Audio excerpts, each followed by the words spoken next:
All right, so welcome everybody. Thanks for joining us for this next session in our convening this week. We've had some really great presentations so far. Looking forward to this one as well.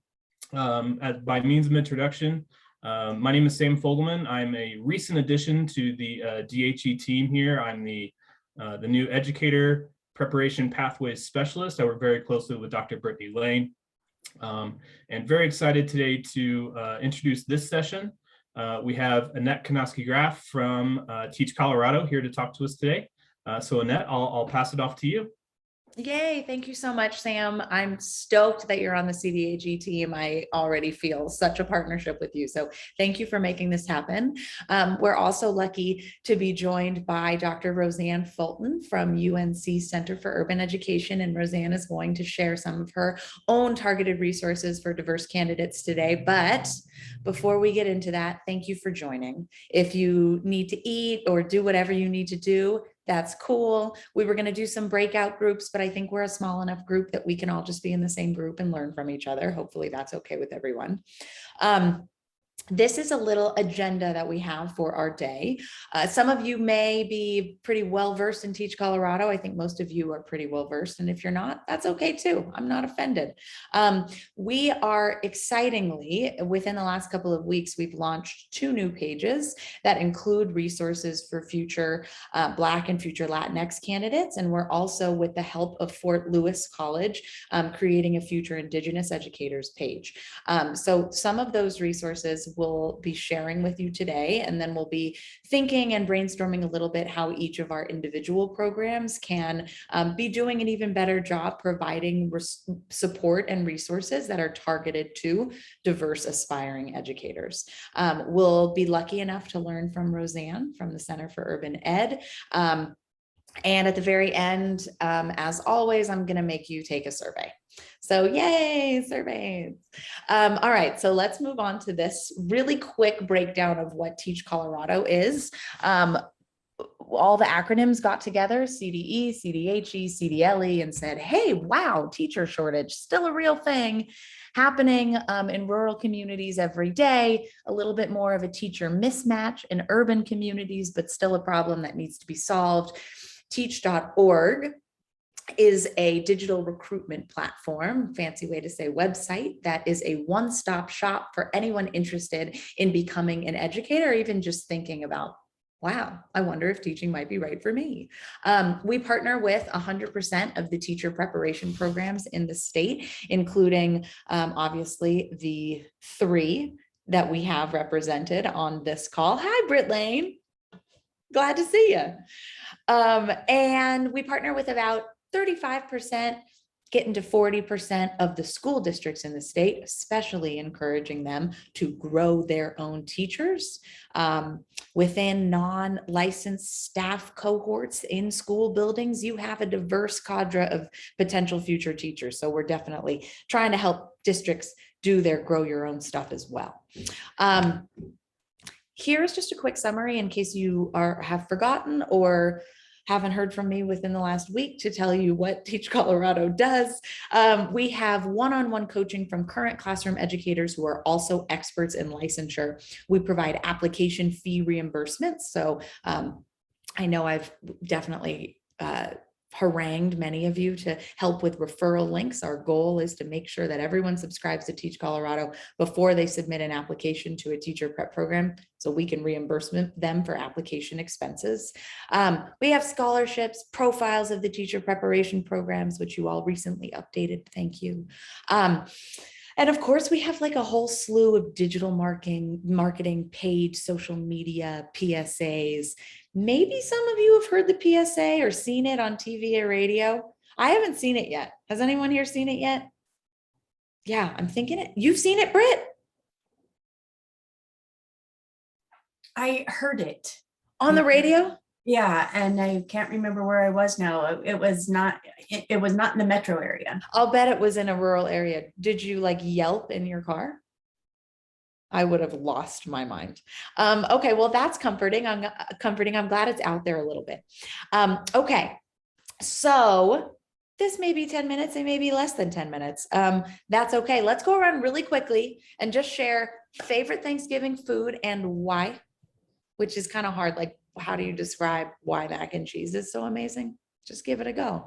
And then I'd love for you, as other folks are talking and you're multitasking and able to listen to them, to take a quick look in your inbox at especially in that promotional folder in Gmail, at the slew of promotional emails that you get every day. And I want you to pick one or two that might include a marketing strategy that you think was effective, and think, maybe explain why you thought that marketing strategy was effective.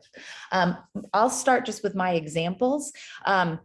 Mac and cheese, definitely, but also my mom's spinach and crab dip is insane.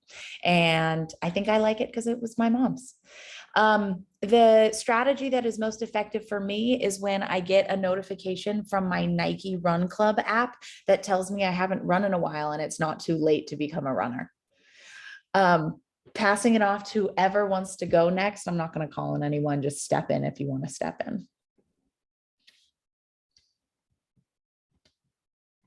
in. Always an effective strategy. Yeah, Brianna, I see you. Go, girl. Okay, because I totally feel for like the wait time. I'm like, I'm so bad at it too. I've always been bad at that. So my favorite, holiday food is my mom's green chili.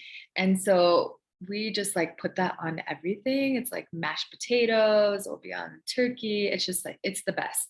And then as far as the promotional emails, the one that always like catches me, because I just delete, but I always look at like my Grammarly updates to see how, like what progress I've made and like what areas, like how many words I've checked. And so it gives me really specific data points that I like quite a bit. Yeah.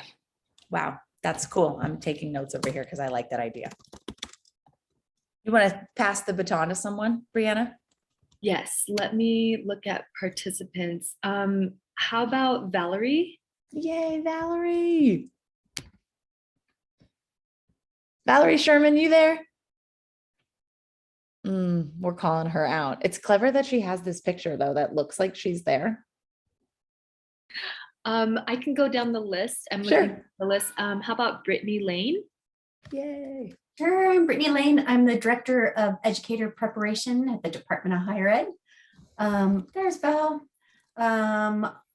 I love my mom's rolls.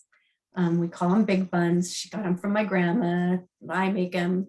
We weren't going to have turkey this year because none of the elders are coming. So, but everybody still wanted big buns and pie and stuffing. So we're still going to try to find something that works. I delete. The only one that catches my eye is actually I get a notification on my phone, which actually I think I blocked all notifications. Maybe this is actually a text. And it comes through about winning free pizza for a year. Just you had me at pizza. Perfect. Oh, God. And Val probably wants to jump back in. Sorry, guys, there's a lot of work going on here at Fort Sherman today. And so I'm going to Doing great, Val. Hopping around. Anyway, favorite Thanksgiving food and why? The answer is anything that gets my kids to come to their mom's house because I miss them so desperately much.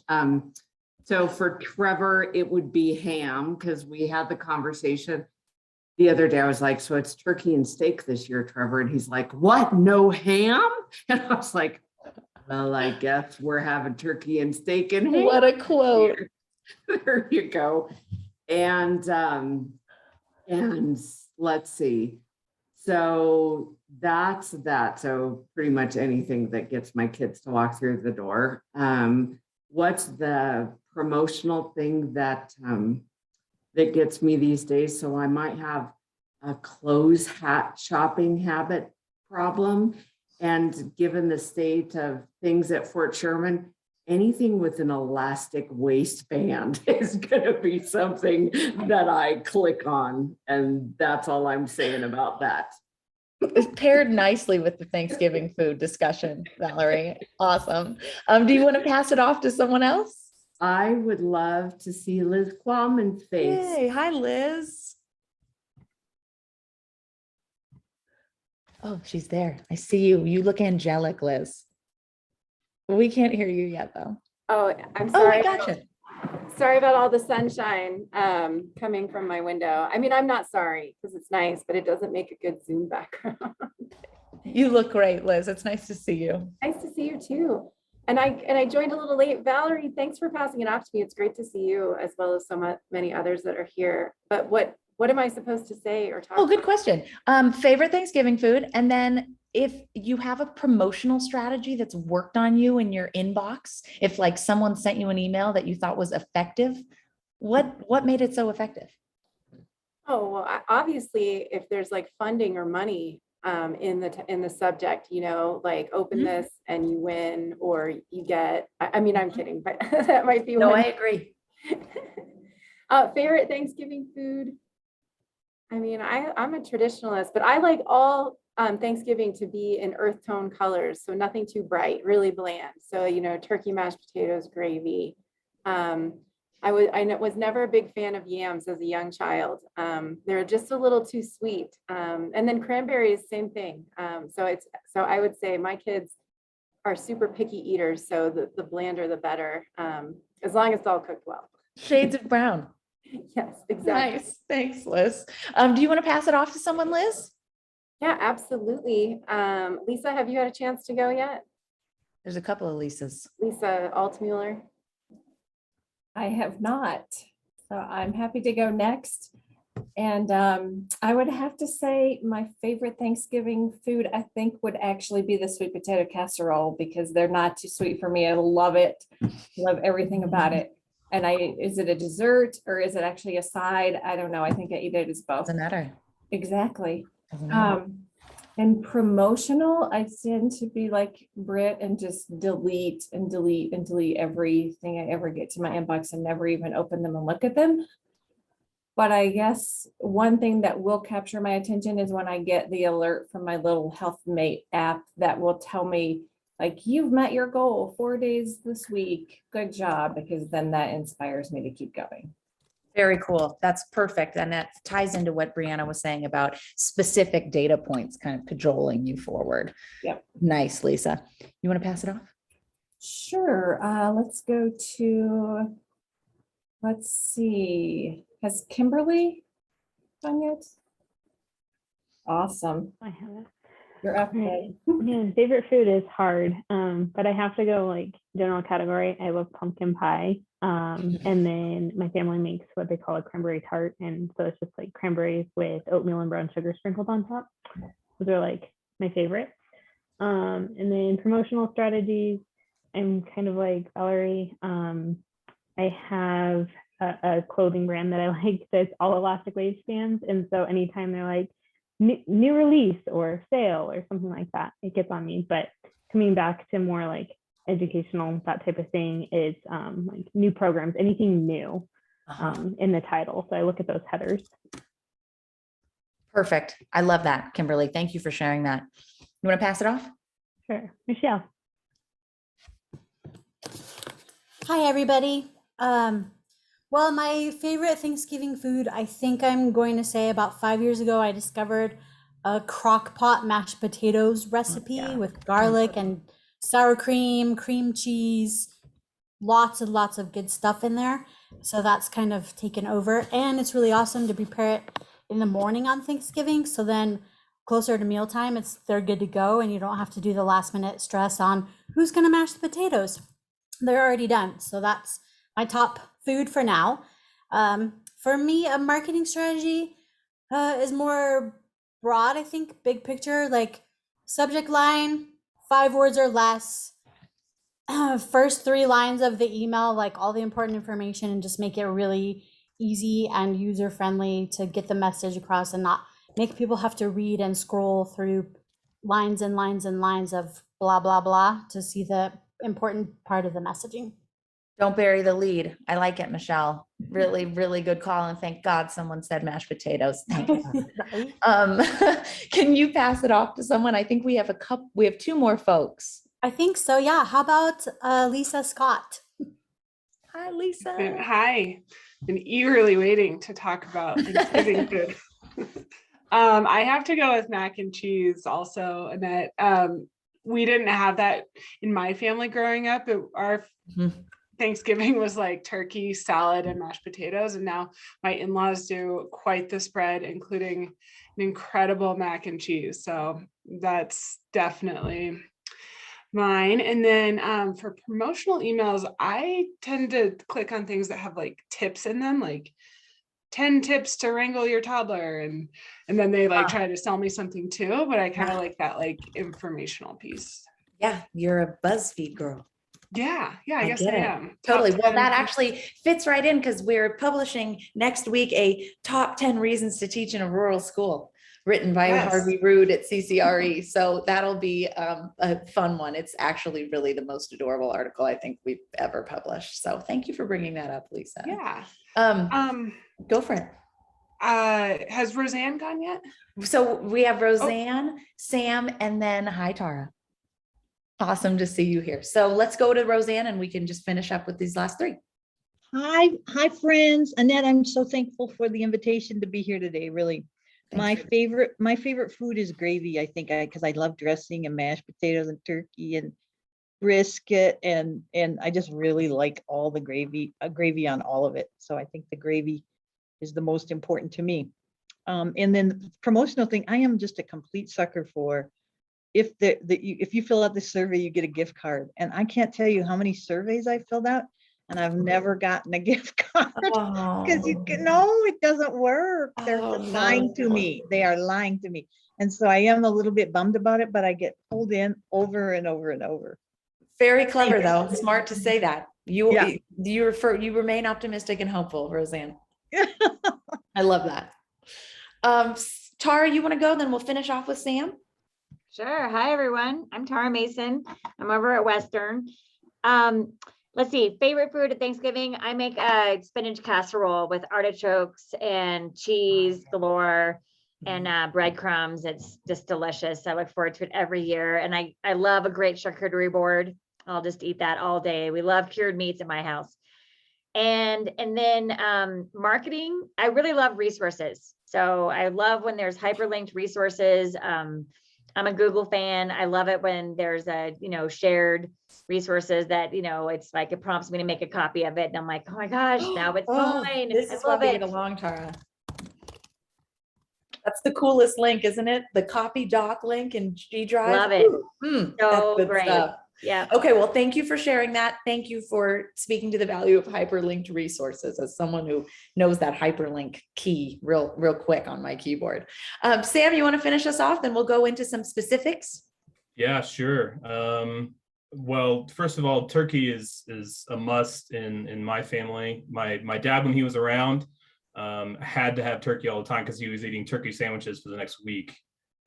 So to this day, if you call my mother within a month of Thanksgiving, she's going to brag to you about the poundage of turkey that she bought.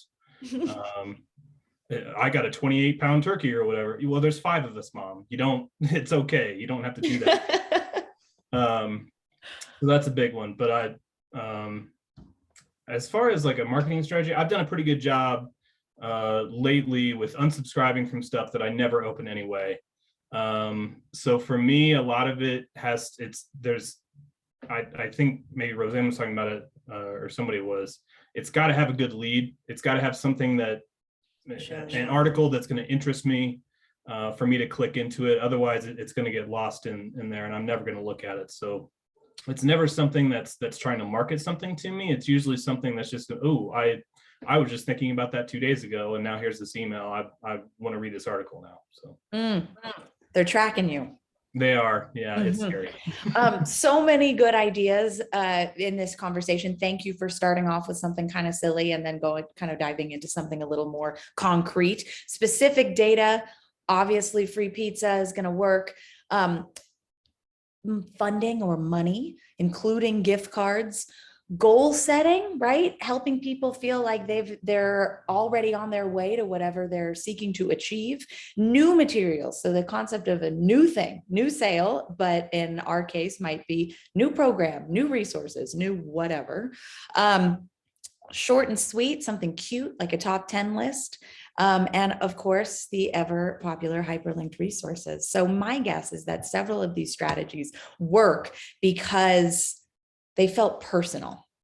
So I want to dive into a little bit of the diversity problem that we are all communally seeking to solve, and then some of the reasons why Teach is creating these new resources. So as you can see,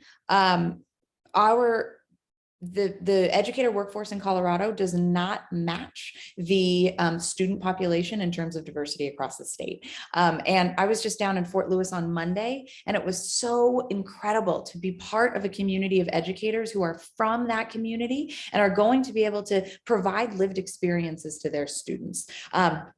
And some of you have heard this story, I apologize if you've heard this already, but when I was a teacher, I taught in Little Haiti in Miami, and I had my students do write down 10 things that they like about themselves. Lisa, you'd appreciate the top 10 list there. And I had one student who was a challenging student, someone who struggled in the classroom and struggled with truancy. She left her list on my desk at the end of the day, something I did not ask them to do. And her list said, number 1, nothing. Number 2, nothing. Number 3, nothing, all the way to number 10. And it made me think, if she had had more folks or teachers who shared her lived experiences, understood where she was coming from, understood deeply the cultural context of her upbringing, would it have been easier for her to have seen herself and her beauty? So I'm always thinking about how can Teach Colorado really do a better job making sure that our students have teachers in the classroom who look like them, and who validate their experience in the world. So obviously, we got a little bit of a problem. Our year 1 results on applicant diversity, which are kind of exciting, but I want to do better. Our goal was to have 29% of Teach Colorado supported applicants identify as people of color. We had 28.2. Just figured out yesterday, our year 2 results, we hit pretty much the exact same number, 28.1. That said, we tripled the number of people that we brought into the profession. So the net new number of diverse educators was tripled by the same extent if we maintain that percentage. So I'm proud of those data, but I would like to hit at least 30% next year. And one way that we are seeking to do that is making sure that our resources are more targeted to diverse candidates. So why does this matter? A recent Teach survey showed that 73% of Black and 75% of Latinx high school and college students would join an identity-based affinity network to support them on their paths to teaching. So what does that mean? They come to the site and they identify, they self-identify however they self-identify, and then we provide them the resources, links, and unique scholarships, whatever opportunities that are available to them based on how they identify. And we truly feel that is going to be our next big foray into making sure we're recruiting diverse educators. So I mentioned already what this means. There's a lot of kind of techie words on this slide, which are less important: on-site experience. But really, we're just trying to make sure that in addition to hosting events and publishing articles from diverse voices, that we are also really providing targeted resources. So what does that mean? So hopefully you can see my screen right now.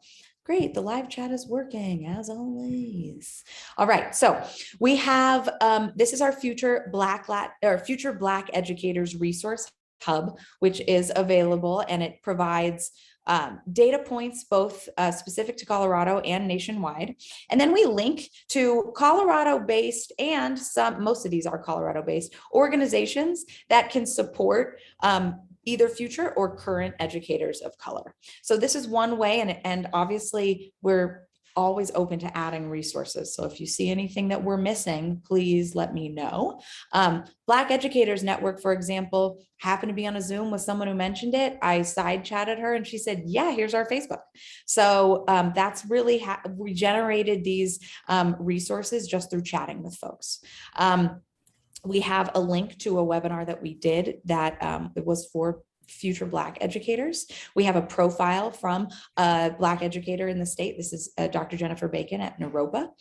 And then we list the programs. And of course, if your program isn't listed and you think that there's some aspect of your campus that reflects support for future Black or future Latinx educators, let me know if you're not already there. We really link directly to the pages of the resource that the college provides. So we didn't just link to the education page, we linked to Fort Lewis College's page that speaks about the value of diversity and what they provide their students. So there's a, if you see Roseanne's program here, and if you scroll down, you can see we have a lot more on the Latinx educators page, but if you have a page that you want us to include from your program, send it my way and I'll make sure it's here. Scholarships also, scholarships that are unique to future Black educators or folks who are already in teacher preparation programs. Same with future Latinx educators. Valerie, you're on this call, so I can congratulate CU Denver for being the state's newest HSI. Congratulations on that. That's a big thing. We already added you to this HSI, to the future Latinx educators page. Very similar resources here, except specific to Latinx educators. And if we scroll down, cool, there's a lot. A quote from Abel Chavez, and tailored academic programs at each of these schools. You'll see MSU here, but obviously, if again, your program isn't listed and you'd like it to be, just send me the resource that you think I should be promoting. And then scholarships come at the very end. So I'm talking a lot. I just wanted to make sure everyone knew what that was all about. It is 11:30, so I'm going to pass it off to the fabulous Dr. Roseanne Fulton. Roseanne, I'll let you set it up before I play the video. Sound okay? Really good. Yeah. So I'm really happy, Annette, for the invitation to be here. I've been at the Center for Urban Ed now for 8 years, and I gave Annette a PDF that she can share with all of you, because at one point I was just informally introduced to Jenny Munoz, who works for the New America Policy Center in Washington, D.C. And she got very excited about the model that we're using at our center and wrote a really cool story. And so the story's there, and inside the brochure is our statistics. So right now we're right at 70 or 75% people of color and almost 100% first generation college students. And it is really thrilling and important and desperate work, desperate for the sake of our teacher candidates. So we had the opportunity a couple of years ago to put together a video that Annette will show you just a bit of, but the whole thing is on our website. But our model is truly a grow your own. So it's people who are, working as paraprofessionals in schools, who work in the mornings in the schools and then come to our campus at Lowry for classes in the afternoon, and they earn a University of Northern Colorado diploma. So they could all move to Greeley and get their diploma there, or what our center provides is for them to be in the Denver metropolitan area and earn their degree right here. Student teaching usually is 12 credits at the end of the program, and what we're able to do is give our students apprenticeship credits along the way, so that then their student teaching credits are a little less because of the credit that we're able to give them for the work that they're doing in the schools. And I'll just say one more sentence, Annette, and then we can watch the video for a minute. But the longer I stay, the longer I work directly with our students, the more I realize how important it is for higher education to share all the power we have to grant people degrees with the people who are in our public schools, the principals and the teachers and the literacy coaches, because our students end up just learning so much from their practical daily experiences, along with the quality coursework that we provide at our center in the afternoons. So we'll watch the video, and then let me just talk about a couple of conclusions, I think. And then, so you know what, Annette, are you going to show the other video?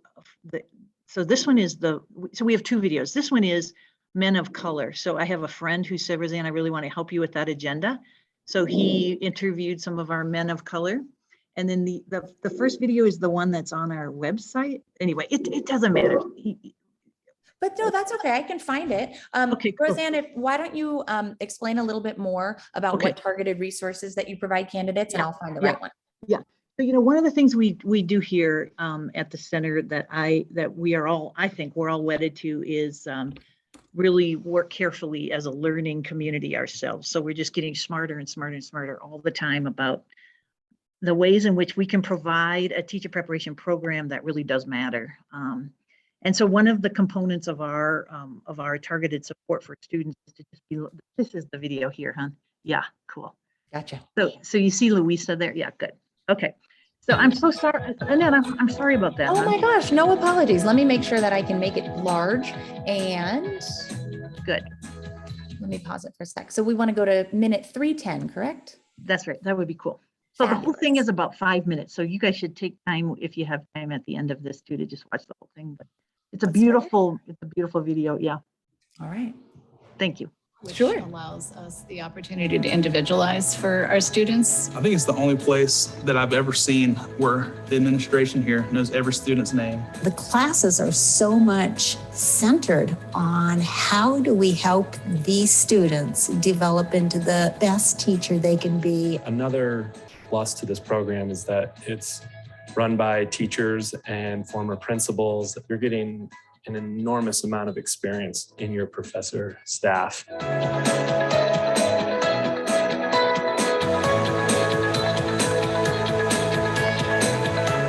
It is very much a community experience for our students. You know, as the students are brought in to the Center for Urban Education, and several of them indicated that they had gone to a four-year school, but they didn't feel that rapport with the staff or with each other. And then they said that this is more of a family, and they know that if they need help, they will get the help. The community that we have here, I think, is so great. You have like your own support system here. There's this great camaraderie and collaboration and communication between everyone. Everyone wants each other to thrive and do well and succeed and just be the best possible future teachers that they can be.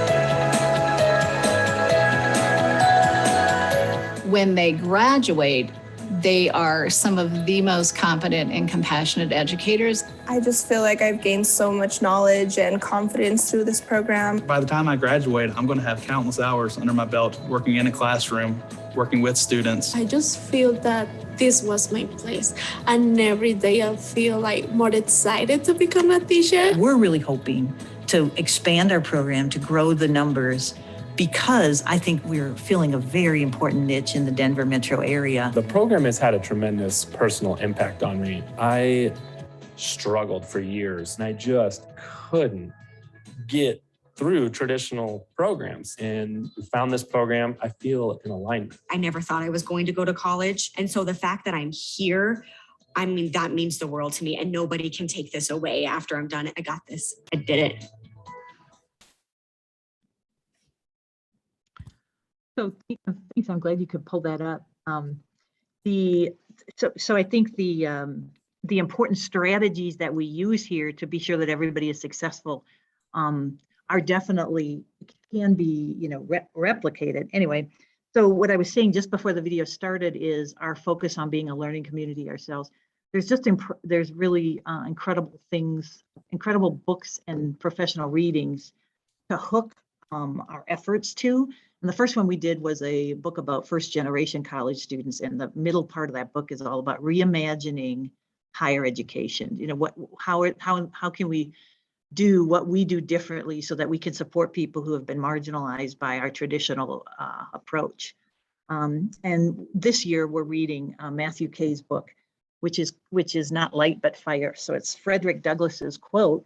And Frederick is saying, we can't afford patience with the agenda. And so when I look at your statistics, Annette, about the number of kids of color in schools and the number of teachers of colors, the situation is just so much more dire in our urban districts. Because in the Denver public schools and Aurora public schools, we have 80 or 85% kids of color and almost basically 20% teachers of color throughout the Denver metropolitan area. So the work to change that reality is just so important. And I think some of the strongest pieces of our center are that students have practical and theoretical experiences completely intertwined throughout their whole experience, getting a teaching degree. And then we are real serious at the center of diversifying the faculty who teach here and the mentors who provide support to students. and being sure that the classes that we offer are just the highest quality teaching. So we want to be able to model teaching that we want our students then to deliver when they're graduates.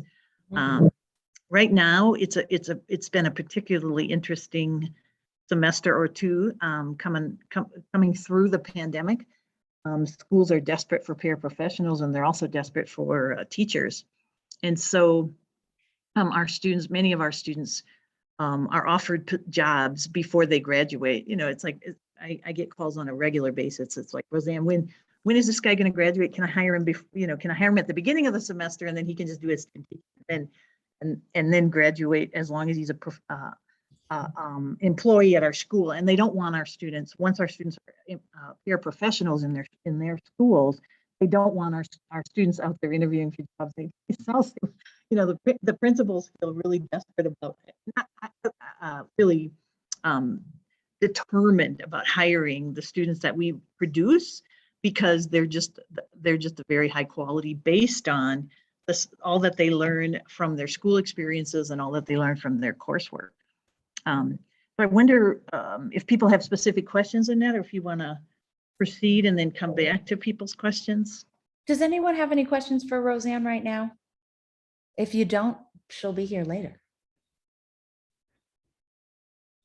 Roseanne, how long does it take typically students to get through your program? Yes, so that's thanks for that question. Another one of our statistics is about 70% of our students are transfer students. So what's interesting about first generation students is if they find their way to college, it's not always a smooth path. So they end up with 16 credits from Aurora Community College, and then they go to an online university and get 30 more. And what they bring to the table when they apply here is a discombobulated mess. I mean, it really is amazing. What the optimism in all of that is that there are a lot of opportunities for people to go to college outside, right outside of high school, or when they're 30 or 40 years old. What I think is not in place is a smooth system, a pathway for them to understand how do you end up with a degree when you're all done with this. So we offer the 4-year program, and most of our students are here for 4 or 5 semesters because they bring credit with them. Perfect. Thank you, Roseanne. Yeah. Extremely helpful to hear from you, Roseanne. And I need to visit the Lowry campus in person. I think that's my next big move, is just making sure I get over there one afternoon to meet. It's not, you guys, it's not far away, and we're happy to host. And it's always really, really fun thinking with people about the ways in which we can do what we're doing systematically, so that people don't find the opportunity to become a teacher accidentally, but it is really deliberate. So I admire what Teach Colorado is accomplishing in that. Thanks, Roseanne. You're awesome. I so appreciate your voice. Okay, so Sam, if it's okay, I think we're a big enough group that maybe we split into 2 different groups just for 10 minutes, real quick. If you want to make a copy of this note catcher, you can. Alternatively, you could just take notes in this one, and we can all just be in each other's notes. When you're in your breakout groups, the real goal is just to talk about what targeted resources your institution might be able to offer that you are not already offering. So again, the note catcher is in the chat. The 2 main questions, or 3 really: which targeted resources are already available from your institution or program for future candidates who identify as people of color? What ideas do you have for additional targeted resources for aspiring educators who identify as people of color? And how can Teach Colorado help? How can Teach Colorado help encourage more diverse candidates to consider your program or institution? Pick one person also who's willing to share one idea at the end of these 10 minutes. So note catcher, sharer person, and thank you in advance for your energy in small groups. I know they can get a little weird, but get weird with it. You got this, Sam. You got this, Sam. Welcome, Dr. Ann Kiki. Newest Aurora School Board member.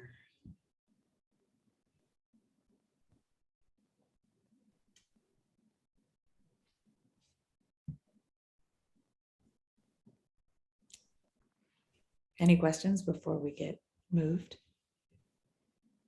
Not so much. Cool. Sam, you good? Cool. One at a time. There they go. Bye, Valerie.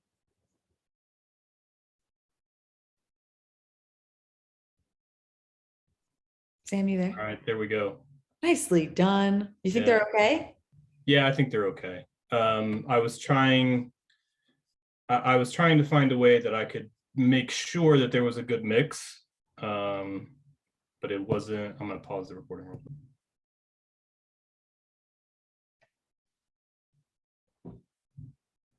Welcome back, y'all. Yay. Welcome back. Okay. I think everyone's back in the mix. Tara, you sent me a side message that I think was for the whole group, saying that you really loved CUE's,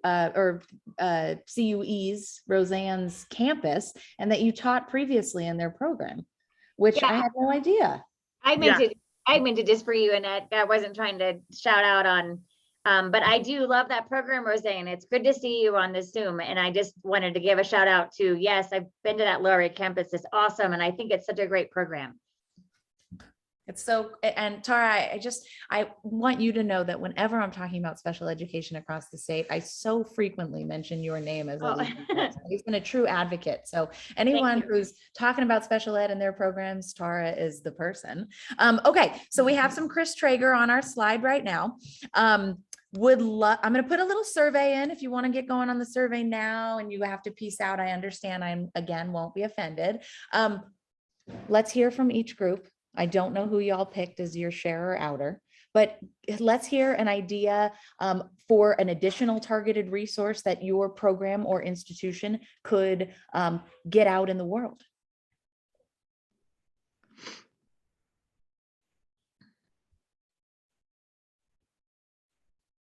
One thing we talked about in our group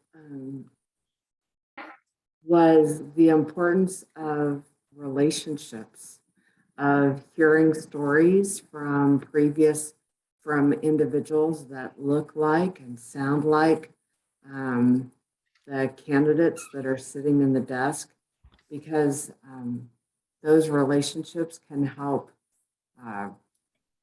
remove barriers, answer questions. Where do I go? How do I pay for it? How much is it going to cost? What scholarships are available? Just to be able to navigate all of the things that can get in the way of licensure. Totally. Valerie, thank you for bringing that up. I think it's one of the reasons why we tried to focus on making sure all of our Teach Colorado coaches were really diverse, but we're also sort of playing around with the idea of having our coaches host small group, affinity group sessions for candidates of color. So I really appreciate you speaking to the value, not just of testimonials, but of forming relationships with folks who've experienced the program or maybe are, as Roseanne said, diverse faculty who can speak to the unique barriers that people feel they're facing. Thank you for that, Valerie. I appreciate it. Another group?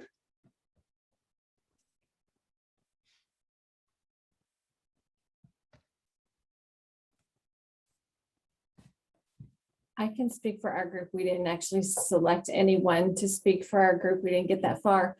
Thanks for self-identifying, Lisa. Thank you. Sure. We talked about universities and school districts really partnering closer to leverage our collective resources. I think financial, but then also just our intellectual resources to think about ways to bring paras into teacher licensure programs, but also to think about bringing high school students who are expressing a potential interest in becoming a teacher into maybe concurrent enrollment classes that they could get completed while they're in high school. That would be the right general studies courses to feed into licensure programs, or maybe even like the introduction to an education class or something that is exciting and fun, just to get them in that loop before they even get out of high school. Wow, really cool idea in terms of making sure those partnerships exist between EPPs and LEAs, first of all. Making sure that we actually know among diverse candidates who might be interested in being a teacher, for sure. Right now, we're not entirely sure. And then making sure that we're providing some kind of fun resource for particularly high school students who might be considering the classroom. I love that idea. Lisa, I'm grateful that you brought that up. I know you and I have talked about making sure those partnerships exist between EPPs and LEAs. To paint a little bit of a picture of the value of that, Poudre School District implemented, we provide these grow your own surveys, implemented their survey among non-licensed staff this past month. 107 non-licensed staff members took the survey. 106 said they were interested in becoming a teacher. More than 50% already have bachelor's degrees. More than 70% identify as people of color, and more than 80% are interested in a shortage area. So like, I see Valerie, I see you, because I know your program does such a good job already of making sure that we're reaching out and providing those concurrent enrollment opportunities to high school students, and then also paras.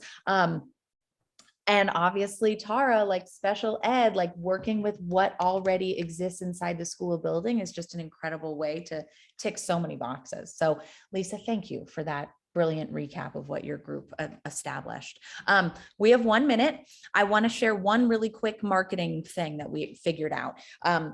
We did some research among members of Gen Z and, well, I don't know, the Gen Z cohort, I don't know, and millennials who are white, Black, or Latinx. And every single demographic group, I picked between 6 messages that they said, we basically said, which of these is the most compelling message to get you to join the teacher workforce, to get you to consider teaching. This was the message that won out among every single demographic, which is kind of nice that every single group felt that shaping the future was the most important call to arms. So or call to love, I should say. So just flagging that if this is some kind of messaging that you'd like to steal. So it's 12 o'clock. We recognize that we may be missing important information on our new resource pages. We would love your feedback on organizations, scholarships, other resources, your program maybe that we may have omitted. I put the survey link in the chat, but I'm also going to put the links to the future Black educators and links to the future Latinx educators, so you feel like you can check those out on your own time and send whatever feedback you want. I'm immensely grateful to each of you for your attention, energy, and dedication to a diverse teaching workforce. Y'all rock.